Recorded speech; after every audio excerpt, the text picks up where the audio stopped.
7h19, este é o Hora Geral. Atenção, eu tinha na abertura do programa falado a respeito do incêndio que está acontecendo nos armazéns 20 e 21. Nós temos imagens neste momento da Copersucar, os armazéns estão pegando fogo desde as 6h15 da manhã. 4 carros do Corpo de Bombeiros estão no local e o fogo vai sendo controlado. Há vítimas, mas a Polícia Militar ainda não divulgou o nome. Imagens feitas da redação do jornalismo aqui da Santa Cecília TV. São imagens que mostram incêndios de grande proporção. Lógico que você vai ter ainda no dia de hoje, no Caderno Regional, mais informações sobre esse incêndio. Bom, 7h20, eu estou aqui recebendo nos estúdios o empresário Armênio Mendes. Tudo bem, senhor Armênio? Tudo bem, Douglas. Prazer recebê-lo aqui. O seu Armênio nunca falou, não posso no programa. Não vou no programa. Não tenho compromisso. Estou sempre pronto para nos dar e esclarecer as dúvidas dos telespectadores. Eu não tenho que negar, a população sabe do quanto que o senhor é respeitado pelos seus empreendimentos, pelo investimento que o senhor faz na região, não só na cidade de Santos. Mas existem alguns aspectos, senhor Armênio, que eu prefiro ouvi-lo do que, de repente, pensar, será que ele falou isso? E o jornalismo se faz assim, ouvindo os dois lados. Vamos já ao primeiro assunto. O senhor é contra o VLT passar em frente ao seu empreendimento, que é o Mendes Convention Center? Absolutamente. Nada contra. Eu acho que qualquer obra que venha ao interesse, que seja feita para o interesse da região, da cidade, certamente tem o meu apoio.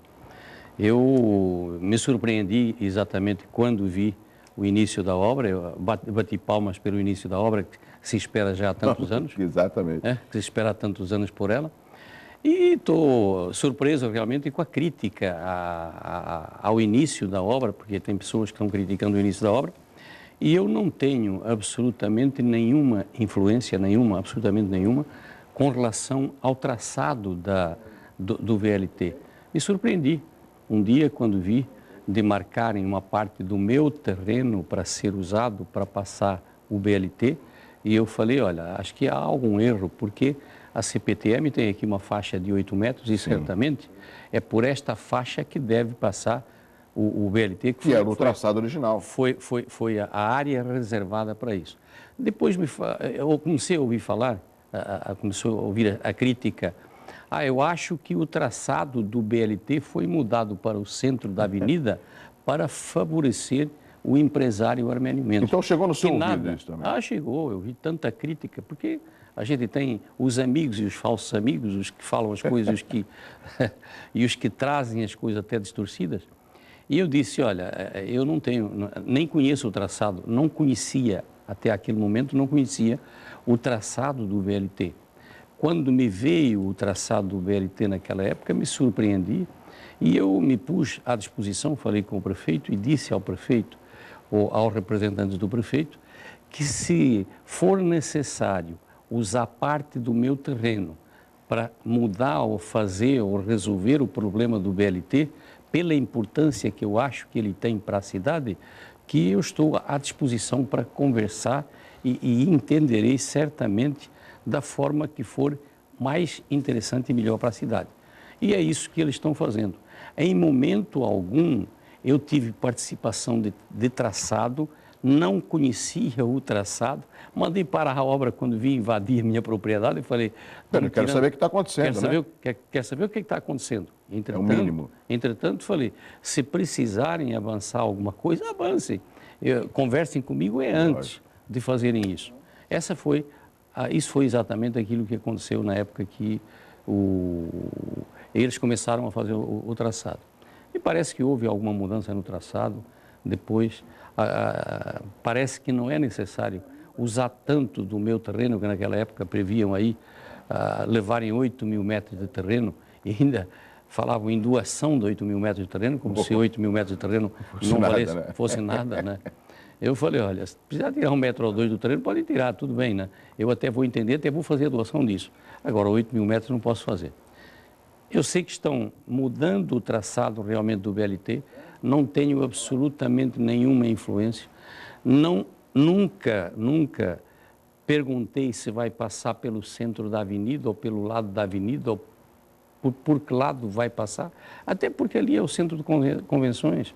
Passar do lado ou passar no centro, para mim, nada influi na medida em que é o centro de convenções. Poderia até favorecer em termos públicos, chegar mais fácil. No... Eu preciso apenas da entrada. Exato. Da entrada, preciso apenas que atravesse lá, que tem entrada de carro e de pessoas para o centro de convenções e nada mais do que isso. Senhor Armênio, com relação à nossa região, nós já tivemos a oportunidade de conversar com o senhor em vários programas, inclusive me lembro muito da sua participação no telejornal Opinião. E o senhor sempre foi um crítico construtivo com relação à falta de projeto de turismo para a nossa região. E nós estamos próximos da Copa, que vai acontecer em 2014. Eu, particularmente, como jornalista, não vejo a movimentação das cidades para se preparar para uma Copa e poder cooptar não só os turistas, mas oferecer uma infraestrutura. Qual a sua preocupação com relação à Copa que está próxima e à falta de políticas ligadas ao turismo? Olha, Douglas, eu acho exatamente que não é só com relação à Copa do Mundo que está chegando agora. Eu acho que é com relação à região metropolitana. Com relação à região metropolitana, eu não vejo um projeto da região metropolitana. Eu vejo projetos, pequenos projetos, serem desenvolvidos, cada um na cidade. Cada um pensando no seu umbigo. No seu umbigo, cada um para a sua cidade.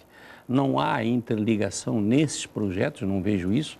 Então, o que precisa é que a sociedade da região metropolitana comece a cobrar das autoridades, começar pelo governador do estado, aos prefeitos da região, aos próprios vereadores, começar a cobrar a necessidade de termos um projeto regional que atenda, de fato, a região e que, em todos os aspectos, na saúde, na educação, no transporte coletivo. Qual é o nosso transporte coletivo unificado da região metropolitana? Não existe. Qual é o nosso hospital da região metropolitana? Não existe. Mas temos força para isso porque temos aqui 9 municípios que podem, de uma só vez, podem fazer uma única reivindicação e não 9 reivindicações. Ou seja, elencar prioridades e correr atrás dela. E correr, elencar, primeiro desenvolver esse grande projeto, depois definir prioridades e depois cobrar. Além da vontade política, o senhor acha que falta planejamento na região, senhor? Eu acho que o que falta é talvez um entendimento maior dos políticos no sentido de olharem a região e não a cor partidária. Eu acho que isto, a cor partidária ou as cores partidárias, de certa forma atrapalham. Às vezes, a preocupação do prefeito em realizar uma obra na sua gestão, que são 4 anos, atrapalha isso. Mas a grande obra que nós temos para desenvolver nessa região, eu acho, na minha opinião, é esse grande projeto que é necessário. Porque aí nós passamos a ter esse tal projeto político que você acabou de falar, turístico que você acabou de falar, não é? E acabamos por fazer um trabalho que desenvolva esta área de turismo. Veja, eu vou te mostrar uma coisa que é interessante. Há 10 anos atrás surgiu o Centro de Convenções, talvez mais bem construído e melhor, talvez do Brasil. Porque as pessoas que têm feito convenções aqui no Mendes Convention têm dito, olha, é o melhor espaço que existe no Brasil, mais bem elaborado e com um projeto mais bem definido. Informações de agendamento já para 2020 e 2025, né? Não temos isso, mas sabe o que é que faltou? Faltou política de construção de hotéis, de apoio de infraestrutura turística. Então, essa infraestrutura turística, a venda da nossa região, que tem que ser feita também, ou teria que ter sido feita... A feita divulgação em outros estados, os países. O apoio dos municípios e depois a concorrência. Depois se fez um galpão em São Vicente, desculpa, aqui não é um centro de convenções, mas é um galpão para concorrer com um centro de convenções. Lá no Parque Bitaru. Depois se fez um no Guarujá, lá no meio da rua também, lá, alguma coisa nesse sentido. Então, se nós tivéssemos um projeto definido para a região de desenvolvimento, um projeto coletivo que atendesse todas as cidades, um centro de convenções atende os hotéis todos da cidade, com um bom evento. E essas outras cidades, cada uma seria contemplada com uma outra atividade, ou sei lá com o que, até é o projeto que tem que definir o quê. O senhor diz, por exemplo, com questão das características das cidades da região metropolitana, uma cidade poderia ter um segmento mais forte na gastronomia, outra mais no hoteleiro, outra mais no eventos, e agregar toda a região metropolitana? Exato, é isso que eu digo, né? Quer dizer, você tem que definir qual é a vocação de cada cidade nesse grande projeto, você tem que ir atrás de recursos para implantar esta vocação, esse projeto que é a vocação da cidade, e a partir daí, sabe, Douglas, eu tenho um planejamento para a minha empresa para os próximos 10 anos, está planejado para os próximos 10 anos. Eu não estou planejando para ontem, ou para amanhã, ou para daqui a um ano, não. Eu tenho projetos já definidos para os próximos 10 anos. Eu sei, os meus colaboradores, os meus técnicos, eles sabem em que pensar e em que hora tem que pensar em cada um desses projetos. Porque existe um estudo, um planejamento. Porque existe um planejamento que foi feito. Às vezes as pessoas te criticam e às vezes até com um pouco de inveja, mas elas não sabem o trabalho que a gente tem no planejamento das coisas da nossa empresa. Não sabem que a gente já está lá com 10 anos na frente, com as coisas planejadas. Eu vou até fazer um folder agora, porque a minha empresa vai fazer 40 anos no próximo ano. E eu estou fazendo... A sua empresa é o Grupo Mendes. O Grupo Mendes. A empresa, de fato, Miramar, ela vai fazer 40 anos em 2014. Muito bem. O ano que vem, eu estou lançando, já está sendo elaborado um folder que vai mostrar os 40 anos da empresa e mais 10 que estão programados e mostrar o que está programado na frente disso.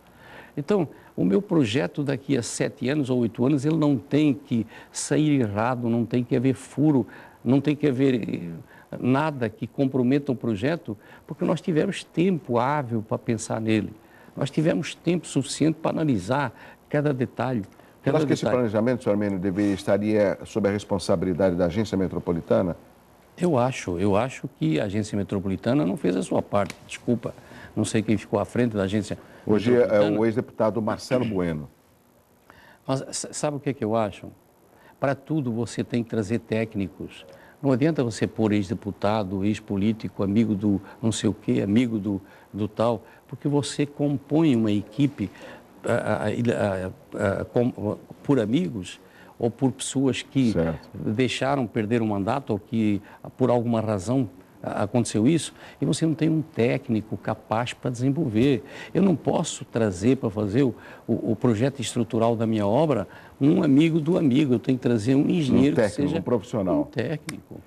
Senhor Armênio, tem perguntas chegando no 3041-6777, mas eu quero primeiro tocar num assunto importante. O Marco Aurélio, eu acho que tem a ver, inclusive, com a pergunta do telespectador. O Marco Aurélio de Santos, afinal, a beneficência fechará ou não? O que o senhor pode falar sobre o leilão do prédio?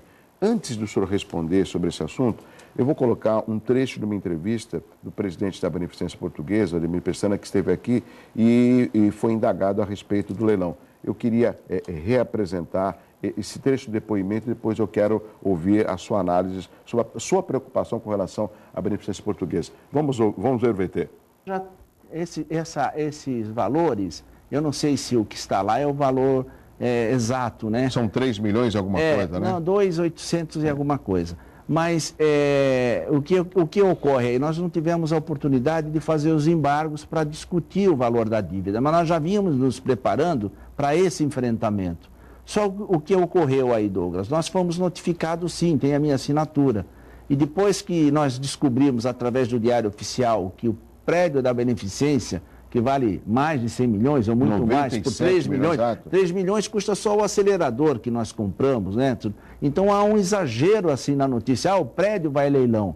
O prédio poderia ir a leilão se tivesse uma dívida de 100, de 200 milhões, seria diferente. Mas é que nós não fomos notificados, mas as duas mandado, o oficial levou e está arquivado no processo. Então nós estamos entrando amanhã com os advogados, pedindo para que a gente corrija esse erro jurídico, que a gente possa discutir qual é o valor e parcelar, pagar ou até colocar no refis, que nós fizemos um refis em 2007, né? Então é até possível colocar essa dívida no refis. Então vamos estudar toda essa possibilidade e resolver o problema, né? Agora a manchete é muito ruim para a beneficência, sabe? As pessoas no Face, ou eu tenho recebido alguns e-mails, a beneficência vai fechar, isso não vai fechar. Então a beneficência, claro que temos dificuldades, mas a gente não pode parar de investir para crescer.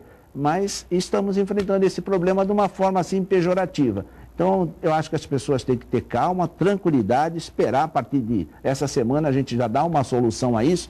E o máximo que pode acontecer é chegar no 22, temos que pagar a dívida, ou parcelar. E você também citou na reportagem que existe um outro imóvel na Avenida da Costa com um valor menor, que de repente poderia ser vendido para quitar a dívida, numa hipótese. Numa hipótese, sim. Nós temos um imóvel ali em frente à Prodesan, ali tem uma empresa de São Paulo que locou aquele imóvel. É um imóvel que vale uns 18 a 20 milhões hoje, né? Porque é um imóvel que dá para construir até um prédio ali. A beneficência tem várias propostas para isso praticamente também. É um sexto da dívida. Nós temos imóveis, o imóvel também da Praia Grande. Bom, essa entrevista, essa reportagem com o presidente Hermínio Pestana aconteceu no dia 7 de outubro. Ele fala de uma tranquilidade que tudo vai ser resolvido. Mas nós, da sociedade da região metropolitana, sabemos da importância da Sociedade Beneficência Portuguesa. Inclusive, recentemente, o governador esteve em visita. Qual a sua preocupação com relação a esse suposto leilão do prédio da Beneficência, Armênio? O senhor que já foi presidente do conselho, inclusive conselheiro administrativo, é conselheiro nato da Beneficência. Olha, eu tenho uma preocupação muito grande, sim. Sabe por quê, Douglas? Porque os portugueses que construíram há 150 anos esse património e outros patrimónios, certamente derramaram muitas lágrimas, muito suor para construir esse património que nos foi legado e que está seguindo esse caminho, o caminho errado. Essa é a minha grande preocupação. Esse património que foi criado pela comunidade portuguesa não foi para atender a comunidade portuguesa, foi para atender a comunidade santista. Talvez tenha sido um presente deixado pelos nossos portugueses que passaram por aqui. Talvez seja uma das maiores provas de amor que eles deixaram a esta gente que os recebeu e que lhes deu condição de, em troca, deixar alguma coisa para atendê-los. Depois você vê esse património todo deixado na mão de pessoas despreparadas. Eu não tenho nada contra o senhor Hermínio Pestana, absolutamente nada. Eu participei na Beneficência Portuguesa como conselheiro, eu acabei sendo presidente do Conselho Deliberativo 4 anos. Nesse momento em que estive lá, algumas vezes fui à tribuna e fui contestado. Nós criámos, na época em que eu fui presidente do Conselho Deliberativo, o Conselho de Administração. A intenção naquela época era salvar a Beneficência Portuguesa, porque da forma que ela estava sendo conduzida, e ainda hoje está, certamente o fim que nós esperávamos era esse. Então o senhor já previa lá atrás que se não houvesse a criação desse Conselho Administrativo, teria problemas futuros, que são esses problemas que nós estamos vendo? É isso que chama-se falta de gestão. Quando não há gestão, quando não há profissionais à frente de uma empresa que tem 800 funcionários, o que você pode esperar? No amadorismo não dá para tocar nada. Eu vou te dar um exemplo. Eu assumi o consulado que estava nessa mesma direção. O governo estava fechando o consulado porque dava um déficit muito grande. Hoje eu preciso 30% da receita do consulado. Hoje atendo 40 mil portugueses que vivem na região batendo palmas e felizes, e eu não perco nada com isso, não ganho nada. O que eu ganho é o reconhecimento, vamos lá, destas pessoas que ali vêm em busca de atendimento. Eu acho que a Beneficência Portuguesa podia estar nos dando este prazer, não está.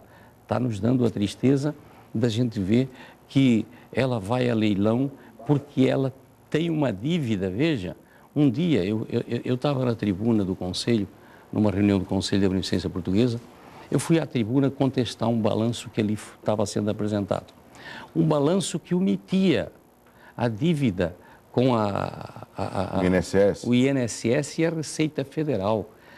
Os dois prédios, o prédio da Ana Costa e o prédio da Beneficência Portuguesa, onde está instalado a Beneficência Portuguesa, já estavam penhorados e nem mesmo penhorados apareciam no balanço.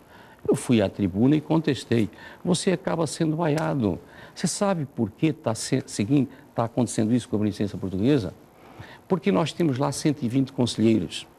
120 conselheiros que são bajulados. 120 conselheiros que eu tenho o maior respeito por eles, porque eles estão ingenuamente fazendo o que estão fazendo. Mas o que você não pode ter numa entidade como a Beneficência Portuguesa é uma família com 5 conselheiros, porque são 5 amigos do presidente e ele precisa dos 5 votos. É você ter outra família com mais 5 conselheiros, ou seja, pai, mãe, filho, neto, não sei o quê. Se é amigo do presidente, a cada 2 anos é renovado 1/3 do conselho e vai-se trazendo os amigos para dentro e não as pessoas que têm capacidade de ajudar no momento em que se faz uma reunião até para salvar a entidade. Então é isso que acontece com a Beneficência Portuguesa, tem lá 120 conselheiros, merecem todos o meu respeito, eu acho que todos eles estão lá bem intencionados, porém estão todos manipulados, estão todos sendo usados ou foram todos usados, não estão sendo, foram todos usados para que a Beneficência chegasse a esta situação. Douglas, nós temos ali em torno de 20 pessoas que têm os seus bens, as suas contas bancárias bloqueadas e os seus bens indisponibilizados, e eu sou um deles. Eu nunca participei da diretoria da Beneficência Portuguesa. O Armando Peralta nunca participou da diretoria da Beneficência Portuguesa. O Brites participou. O Brites, o Armando Peralta, o Alfredo Piedade Martins da estrutura e algumas pessoas que nunca foram diretores da Beneficência Portuguesa têm hoje os seus bens indisponíveis por culpa dos malfeitores que estão à frente da Beneficência Portuguesa. Recordo que um dia eu tive um aneurisma por uma reunião que eu chamei os médicos um dia de manhã, ainda quando era presidente do Conselho de Administração, este que eu criei, e nessa manhã eu falei uns 40 minutos para estes médicos que foram convidados e eu coloquei para estes médicos, a minha colocação inicial foi esta. Eu convidei os senhores para este café da manhã para lhes dizer que o maior enfermo que temos aqui dentro é a própria entidade. E nós precisamos cuidar dela a 3 mãos. A mão do Conselho, da diretoria e os médicos que dão... É a razão de ser do hospital. É a razão de ser do hospital, que dão o seu melhor pelo hospital. Se não cuidarmos da Beneficência, certamente este será o primeiro enfermo. Está aí. E hoje, de uma data importante, que hoje é o dia do médico, né? Nós sabemos o quanto que os médicos têm uma profissão a zelar diariamente e até na prevenção e no salvar vidas. Sr. Armínio, só para encerrar esse assunto, o senhor foi procurado por alguém da diretoria, a sua preocupação, o leilão, se não me engano, está previsto para o dia 22, o senhor acredita que há condição de contornar essa situação para que a Beneficência não passe a ser destaque nos jornais de um leilão, de um prédio não só que contribui com a cidade, mas que atende a população de toda a região? Olha, Douglas, eu nunca mais entrei na Beneficência Portuguesa. Até porque eles tomaram de assalto o Conselho Deliberativo, criaram um novo Conselho Deliberativo. Eu não sei se eles já fizeram alguma alteração ao Estatuto da Beneficência Portuguesa. Tudo isso tem sido feito na Beneficência Portuguesa para atender os interesses pessoais daqueles que vivem da Beneficência Portuguesa. Teve uma ocasião, eu fiquei internado um mês no Hospital Alberto Einstein, voltei de lá, amigo do presidente do hospital e de uma série de pessoas que fazem parte da diretoria, procurei me informar como funciona para ser aquele sucesso que é o Einstein. E eu trouxe o interesse, trouxe para Santos o interesse do Einstein de ter uma unidade em Santos e a gente tem um braço aqui na Beneficência Portuguesa atendendo a população. Excelente. Eu fui quase escorraçado, não dá, ninguém quer isso. O que querem ou o que queriam na época... Quem não quer? Seria a diretoria da Beneficência? Certamente todos os envolvidos na diretoria. Certamente eu não posso aceitar que alguém que não seja remunerado brigue tanto para ficar à frente de uma entidade e leve a essa situação. algum interesse tem que ter. Eles têm que ter o seu interesse pessoal. Tem. Não é apenas o interesse de vaidade, dizer eu sou presidente de desta preservar a entidade. instituição, de atender. Uma entidade, aliás, uma entidade como a Beneficência Portuguesa, que tem em torno de 800 funcionários, era o que tinha na época, hoje não sei se tem mais ou menos, ela tem que ter realmente eficiência de gestão. É uma grande empresa, não é uma pequena empresa. Qualquer desvio, qualquer deslize, qualquer incompetência de gerenciamento, certamente o fim que nós esperávamos era esse. Eu quero dizer aqui no teu programa, certamente não voltei na Beneficência Portuguesa, certamente não vou me envolver nesta questão de leilão, apenas o meu envolvimento é tristeza, no fundo, porque eu tenho pena daqueles... A história da sua vida, da sua origem, né, e da colônia portuguesa, que é significativa aqui na nossa região. A gente vê hoje, na verdade, sabe, o Douglas, saindo da Beneficência Portuguesa, a gente vê o fim de muitos clubes da cidade, o que aconteceu com eles. Tudo por quê? Por gestão. Falta de uma gestão. Tudo foi criado com amor enorme, com carinho, com respeito à população e com uma vontade de deixar um bem a serviço da população.